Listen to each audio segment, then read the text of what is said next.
Edia était une vieille dame, aux yeux pétillants de sagesse et de nostalgie. Chaque dimanche, elle s'asseyait sur son banc en bois au parc de son quartier, racontant à quiconque voulait bien l'écouter les histoires de sa vie. Son enfance avait été marquée par le colonialisme français, un temps où la Tunisie était sous le joug d'une puissance étrangère. Dans sa mémoire, les rues de Tunis étaient un mélange de boulevards élégants et de ruelles délaissées. Son père, enseignant, qui lui parlait de justice et d'égalité, des valeurs qu'il espérait voir fleurir un jour dans son pays. Les infrastructures, à cette époque, étaient inégales. Tandis que certains quartiers bénéficiaient d'écoles et de routes bien entretenues, d'autres peinaient à avoir accès à l'eau potable et à des soins de santé adéquats.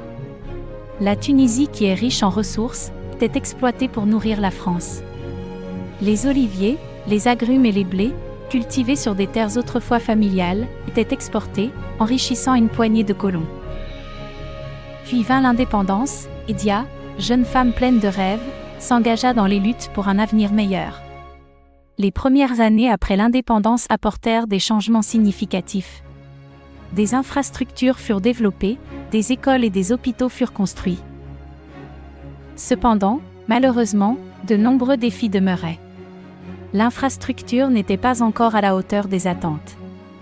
À l'époque, la Tunisie ne comptait qu'un seul aéroport à Laouina et 3 ports, Sfax, Tunis, Bizerte, tandis que les routes modernes faisaient souvent défaut. Les trains restaient le principal moyen de déplacement entre les régions. Ainsi, l'économie, bien que portée par l'agriculture, le tourisme et l'industrie, demeurait fragile et instable. Edia constatait avec tristesse la fuite des talents, un défi majeur pour le développement du pays. Aujourd'hui, en 2060, Edia observe des progrès notables en Tunisie, mais elle fait face à une réalité complexe. Si les infrastructures se sont améliorées, elles restent insuffisantes face aux besoins d'une population en croissance et d'une économie en mutation. Les routes et les transports en commun souffrent toujours de congestion, en particulier dans les grandes villes comme Tunis, où le trafic est devenu un véritable casse-tête quotidien. Les projets d'infrastructures sont souvent ralentis par des problèmes de financement et de gestion inefficaces. Le pays lutte également pour maintenir la paix et la stabilité. Si la situation sécuritaire s'est largement améliorée par rapport aux années qui ont suivi la révolution, des tensions internes et des menaces extérieures subsistent. Le terrorisme reste une préoccupation, même si les autorités ont réussi à éviter des attaques majeures ces dernières années. Cependant, la question du rapprochement entre différentes factions politiques et sociales demeure un défi majeur, particulièrement dans un contexte où les divisions sociales et économiques sont toujours très présentes. La guerre en Libye, voisine, continue d'influencer indirectement la Tunisie, exacerbant les problèmes de sécurité et l'influx de réfugiés. Sur le plan économique, la Tunisie se trouve dans une situation délicate.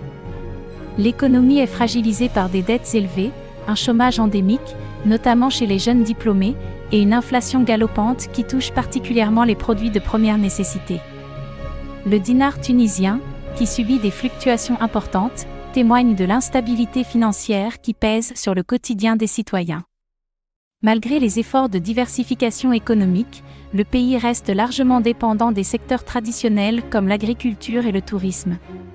Ce dernier, bien qu'en légère reprise, n'a pas encore retrouvé son niveau d'avant-révolution, et le potentiel de croissance du secteur reste freiné par la bureaucratie et le manque d'infrastructures adéquates.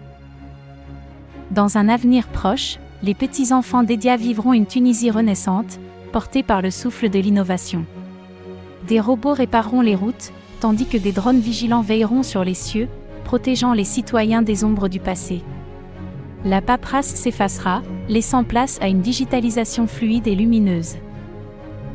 Ces enfants, encouragés à investir et soutenus par des subventions généreuses, verront leurs rêves prendre vie. Avec un contrôle des impôts qui renforcera le budget de l'État, la croissance économique s'épanouira, illuminant le chemin d'une nation armée de nouvelles technologies. Edia, en regardant l'horizon, se réjouissait de savoir que ses petits-enfants grandiraient dans un avenir radieux, vibrant d'espoir et d'ambition.